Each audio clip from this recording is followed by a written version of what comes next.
In the studio with me, two guests as ever, Sean McGuire, Chief Executive of Ambitious Minds, which is a very successful Liverpool-based business education company that was developed a simulation to train young adults to understand finance. It's called Keep the Cash. Formerly, Sean was head of corporate training at Kaplan, chief exec of St Helens Rugby Club, and managing director of FT's Financial Markets and Business. Andrew McCauley is from Liverpool Community College, where he's a lecturer and a website developer. And the first thing we're going to talk about is, not surprising perhaps, elected mayors. You may have thought we had the last word yesterday on that. We heard lots of words about it. Well, think again. Just to remind you, the leader of the council, Joe Anderson, tells us he'd negotiated a deal with the government which would have given an elected mayor around 150 million quid for spending in 5 key areas, contingent on an elected mayor being in office. The question is that correct?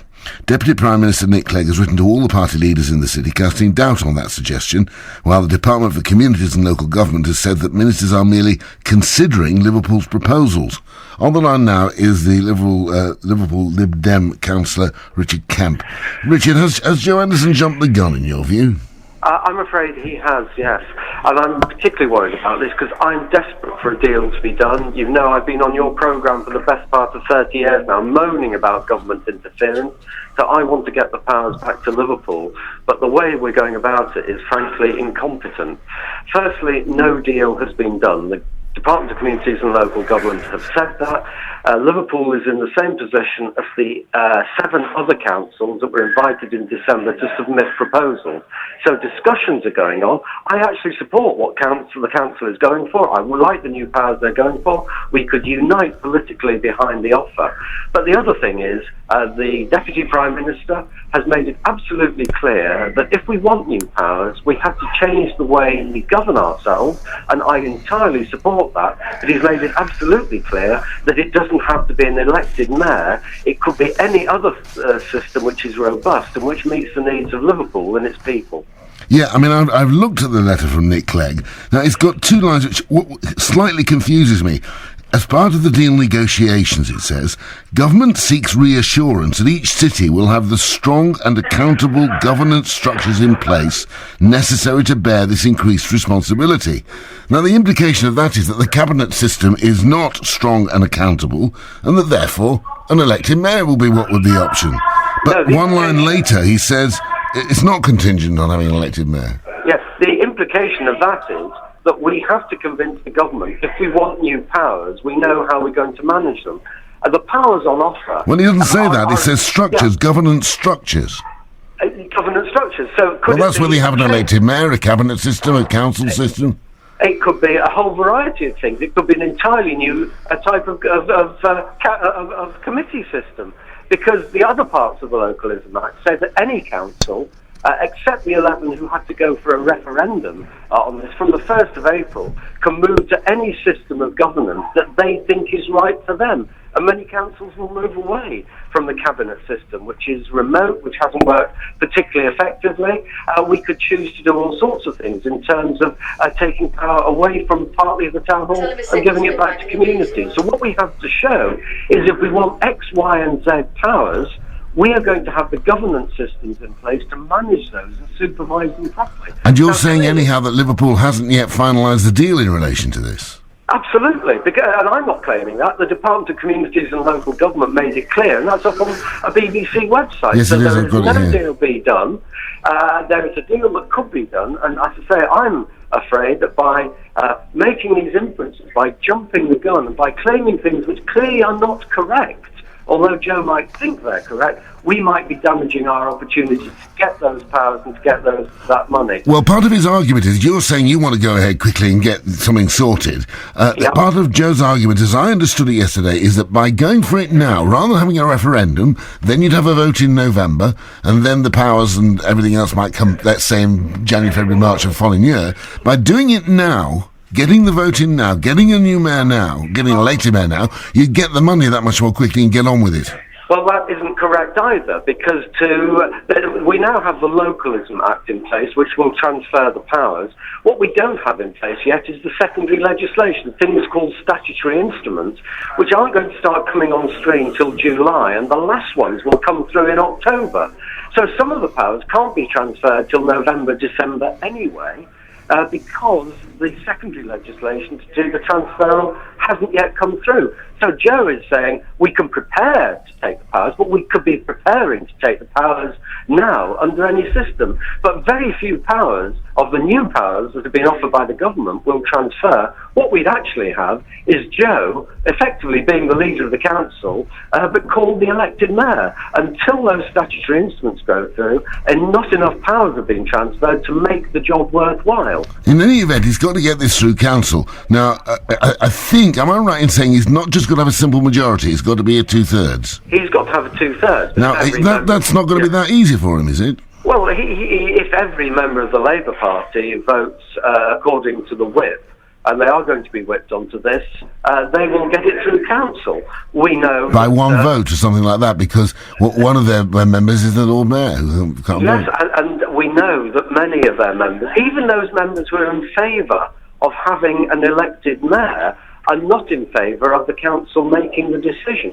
I mean, I'm quite happy to accept it. The people of Liverpool, having heard all the arguments, choose to change their government in such a major way. This has been the biggest change in governance of Liverpool since 1894, and neither you or I were around then to report it, although some people think we were. It should be the people that make this decision anyway. So there are two problems within the Labour group. Some people don't like the mayor, and some people like the mayor, but think it should be the people that decide. And that's why I say the people should decide this, not 90 councillors. It's not our city, it's the people's city. Well, wait a minute, we elect you to represent us. We don't elect... it's not a referendum thing, is it? This one, I believe, is a referendum thing. Normally, I agree with you. You have representative government, you elect us to make the decisions. If you don't like it, you kick us out. Right.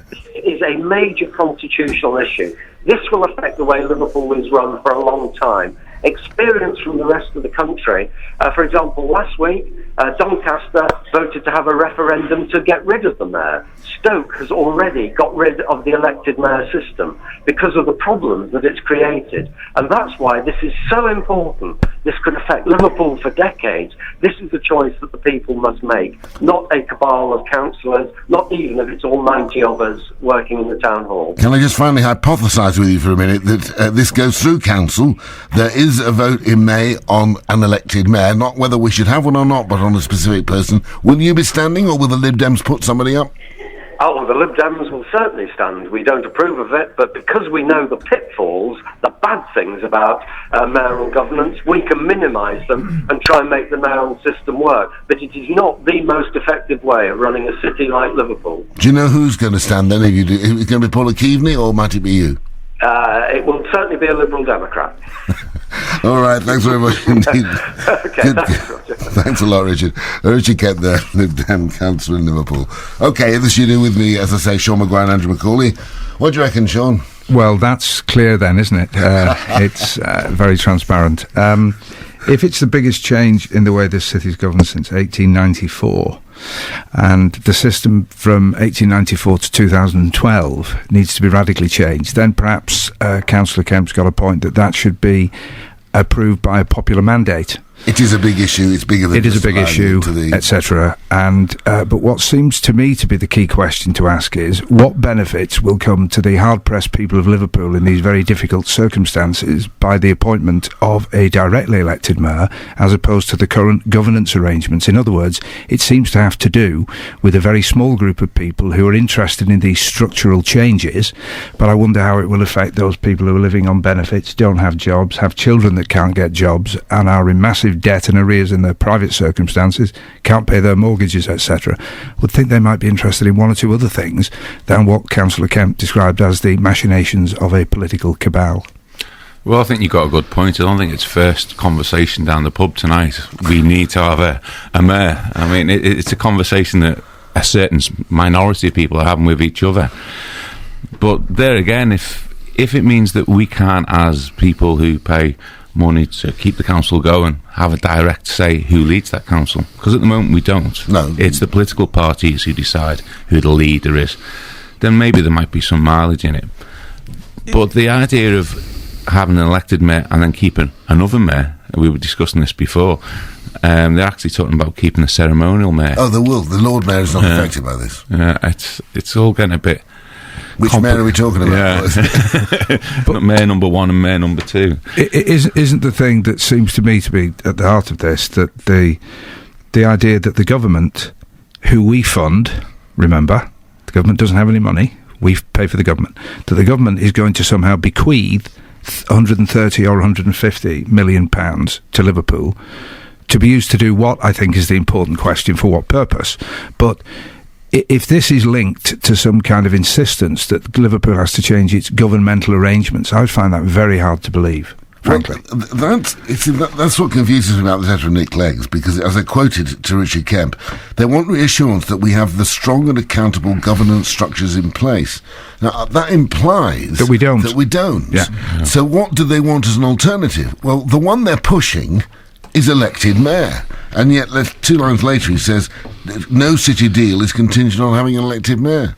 I find that actually quite confusing. But I think it is important that we get to decide whether we want one in the first place. You want the referendum first? I think that's important, because otherwise you've not got any authority. You've got a person in a position, and that position is being created by someone externally. And who, Roger, is possibly going to be a credible candidate who could put a campaign team and all the rest of it together in whatever time it is between here. Yeah. It's going to be one of the same group of people who are running things as they stand. So Andrew's point about having a contest, a really open debate on the future of the city, will be a very stimulating thing, but it's a fool who believes that will happen, because the circumstances just don't exist for that kind of debate. So there are people who would like to be independent candidates who may have something to say. How can they possibly get to the people? If you're the leader of the council, you're in a very advantageous position when it comes to this democratic contest. But also, if you're a member of a political party, you've got the resources, you've got the people to put the push to the envelopes. If you are an obvious person who says he's going to stand is Liam Fogarty. Liam is on his own. He's got no backing, as far as I'm aware, that will anything like anyhow a local authority, a local party's backing. And may actually be, for all I know, a more outstanding candidate than some of the other candidates. But no one's ever going to discover that, because he's a lone voice without resources. I know. So you actually, and yet the government, when it talked about elected mayors, it talked about wanting people like the monkey in Doncaster. They wanted independent people to come forward. I don't quite see how they can do that unless the government's going to sort of donate a load of money to each of the candidates to do their campaigning on. Then you've got to work on the basis that the people are interested in this and see value in it and believe that it will help to improve the economic conditions of life in Liverpool, because that's the thing that really matters. Well, I mean, that's the crucial thing. Why have a mayor? What powers are they going to have that currently don't exist? What can they achieve that can't currently be achieved? Absolutely. Very little. But the deal that, as Joe was putting it forward, and he was arguing we would get this much earlier at the very least in other cities. Whether that's true or not, from Richard Kemp said, I don't know. But he would get this 150, and roughly it broke down to 75 million to go back to the building schools for the future. He's managed to raise 75 for 8 schools. He'll get another 75, apparently, he says the deal is, so that he can do 8 more schools. So 16 schools will get improved. There'll be powers to have, mayoral areas where he can drop the rates and things like that to encourage investment within those areas. All in all, it added up to take control of DWP and other organisations within the city to concentrate on getting youngsters into apprenticeships and so forth. So there were specific things that money was to come for. But now, of course, they're saying... The department is saying, government discussing city deals with all of the core cities, an offer which Greg Clark announced on Monday is being extended to more of England's cities. As part of this, Liverpool has put a series of proposals to government, which ministers are considering. Well, we got the impression that they'd done the deal. I think, I'm not sure if this figure, I think I'm right in saying that since about 1994, Liverpool has had about £2 billion of money from a number of sources, largely mainly European money. It's not the problem of, in other words, the money has got to work to produce benefits for the people. What seems to me to be the case is that money has been under the stewardship of the same group of people, very broadly, who will be in this new set of arrangements. So all you've done is put bigger, posher deck chairs on the Titanic. I think that's one way of looking at it, because what radically different is going to be done? What new imagination? Who's going to actually implement these things? Anyone who's familiar with the kind of the sort of power structures, if I can put it like like that in Liverpool, and the numbers of different influencer organisations, whether it's Mersey Partnership or Liverpool One or Liverpool Vision, etc. I think there must be much more robust questioning of who runs them, who they're accountable to, what they do with all this public money, because it doesn't seem to have worked. All right, we'll perhaps discuss this further as we go along, but right now we'll take a little bit of a break, and then we'll go to another subject that certainly worries people in the Knowsley area. Call Roger. 0151 709 9333. BBC Radio Merseyside. An investigation started into a major fire at a chipboard factory in Kirby. At its height, 40 firefighters were tackling the blaze at Sonai on Kirby Industrial Estate after 10 tonnes of sawdust went up in smoke last night. Now, you remember last summer the local MP George Howarth called in Parliament for the closure of the site after a series of fires there and after the deaths of 2 workers who got dragged into machinery the previous December. George Howarth joins us on the line now. George, you called for urgent action last June. I looked again at the motion this morning. It clearly wasn't taken. What can you do now? Well, there are some things I can do. There are some things that the council, Knowsley Council, can do, and there are some things that the public can do. And if that's agreeable, what I'll do is I'll go through each one of them in turn. Please. I've received complacent responses from ministers about the Health and Safety Executive and the investigations they're carrying out into the incidents you've already described. They still haven't reported on them. We still don't know what conclusions they've reached. And frankly, the complacency they've shown in the past leads me to the belief that ministers aren't taking this as seriously as they should do. So I'm going to raise that with ministers in the House of Commons again next week. Right. Secondly, the council have 2 opportunities to do something about this, and I've spoken to the council earlier this morning, and indeed last night myself together with a couple of local councillors went out to look at the incident. The first thing the council can do, they are responsible for the company's environmental permit. I believe in view of these incidents, they're not even supposed to be storing all that sawdust in the way that they are doing, that caught fire. So I believe that the council can now say, look, this is a volatile process, the plant is badly managed, the people who are responsible for the management of it are not fit and proper, and they can rescind the permit. And I've spoken to the council this morning, senior officers, and I've told them that is something that I think they should pursue. The second thing is Sonai, because of the fire they had last summer, have now got a new planning application into Knowsley Council. Now, I know people don't follow these things very closely, but so far there's only been one objection from the public to this planning application. I think the residents of Kirby, and particularly those close to the plant in Northwood, should now be flooding Knowsley Council with objections saying it's a badly run plant, it's a danger to the environment in terms of odour and dust, God knows what effect it's having on people's long-term health, and the council should turn this planning application down. Both of those incidents, if both of those things happen, I've no doubt that Sonai would take course action. But I feel personally that it's so great we should take the risk of a court action and do it now, and it should be closed down. When you talk about suggesting they rescind the permit, if the permit were to be rescinded, that would close it, would it? Yeah. So it'd be as simple as that. Now, well, they'll be thinking, I know that the council are very loath to come on and talk about these things for some reason. I suspect it's because they're worried about jobs. No, well, I think there is a proper concern about jobs, which I share. In the current circumstances, any loss of jobs in Knowsley would be disastrous, and perhaps if I say a word about that in a minute. Well, I don't think it is that with the council. I think, and I'm not speaking for them, this is my surmise, that they've got to be incredibly careful what they say publicly. For example, if they do turn the planning application down, or for example, if they rescind the permit, then anything they've said publicly in advance of that might be seen to be prejudicial. Right. And if there's any court case, it could count against them. And I suspect that is the case. But they're very comfortable with me saying what I've got to say because you don't sit on planning. Yeah, exactly. I think the other thing to say about the workers on the site, yes. I think I've spoken to the trade union Unite who represent them there. I've spoken to representatives of the workforce, and understandably they are concerned, as we all are, about any potential loss of jobs. And I would pay tribute to the Unite union and the union reps on the site. They've been working hard with the management to improve health and safety on the site.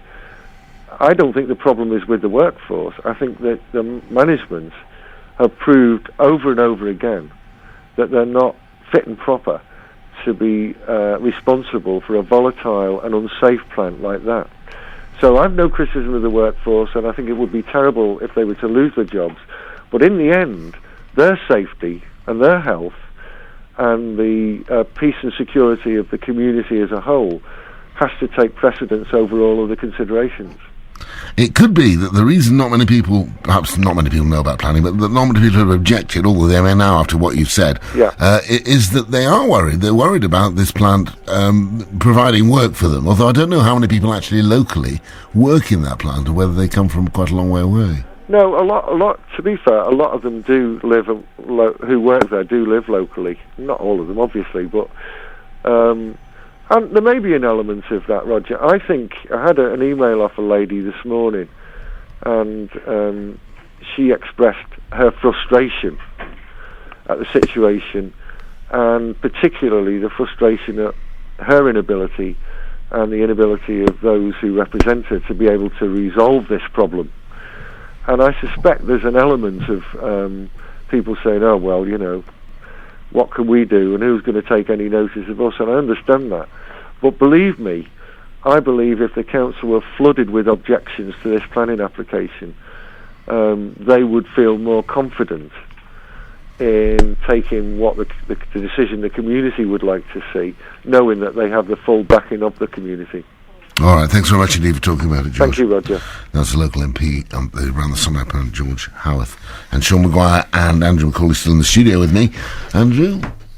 It's very worrying that, there's been 2 lives lost there already. Yeah. There's been 2 fires now. It's costing the community, it's costing the people of Knowsley a lot of money every time they send out all these fire engines. Sure. It's putting the lives of those firefighters at risk as well. We have to remember it doesn't seem like it's working the way it should be working. It really doesn't. It's got to be bad management somewhere along the line, Sean. You know about management. Yeah, well, that's the thing that I thought came out of that comment from George Howarth most clearly, was that he described the management as being fundamentally incompetent.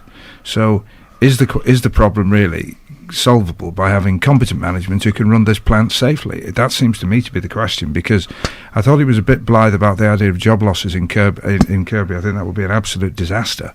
So people have worked in dangerous industries in this area for a long time. My family in the pits in St Helens, for example.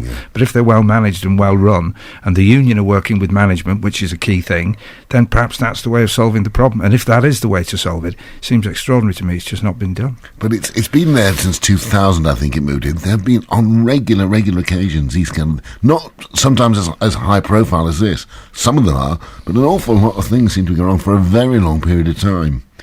They haven't got the message, the management, the management don't seem to have the message. Do either of you live near there? Because I don't, but I wouldn't particularly want to move into that area.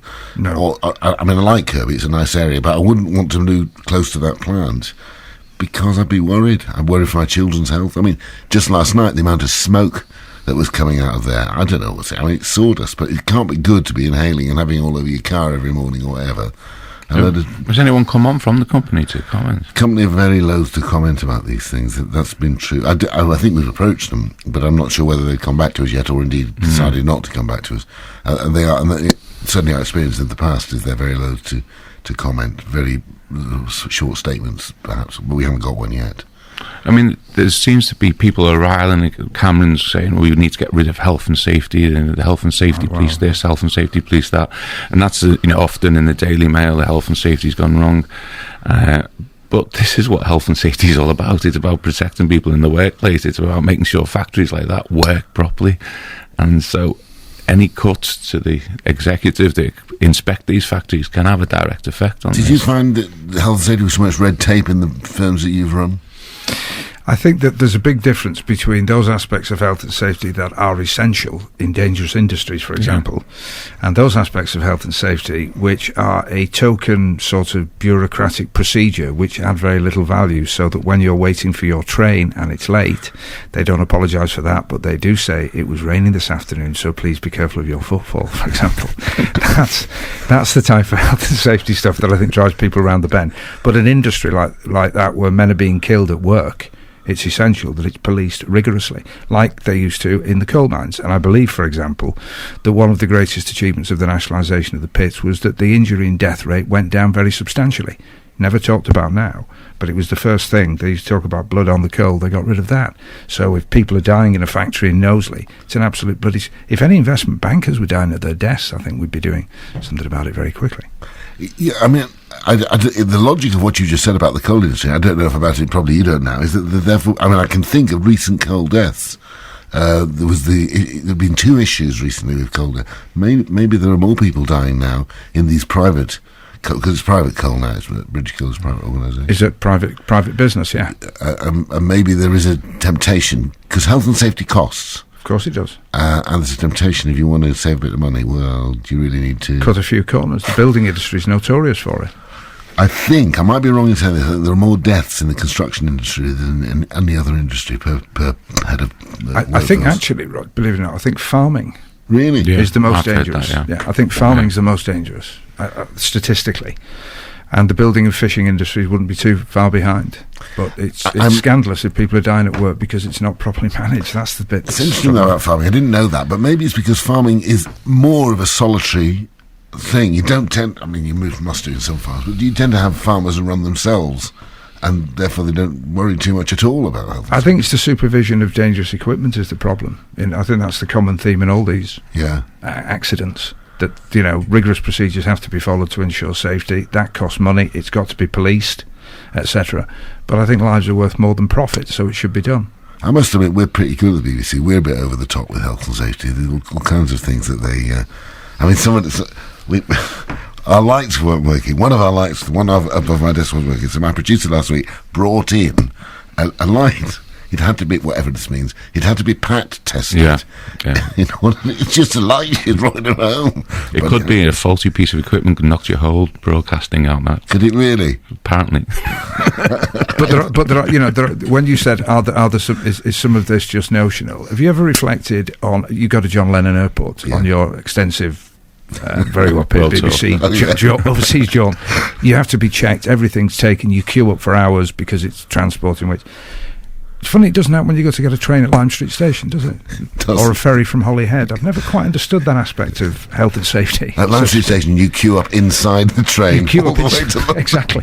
Yeah, well, that's a different issue. That's Richard Branson's fault, that. I suppose. Why is that? I don't know why. Because you could equally cause as much devastation as a terrorist on a train. If you or going on the London Underground.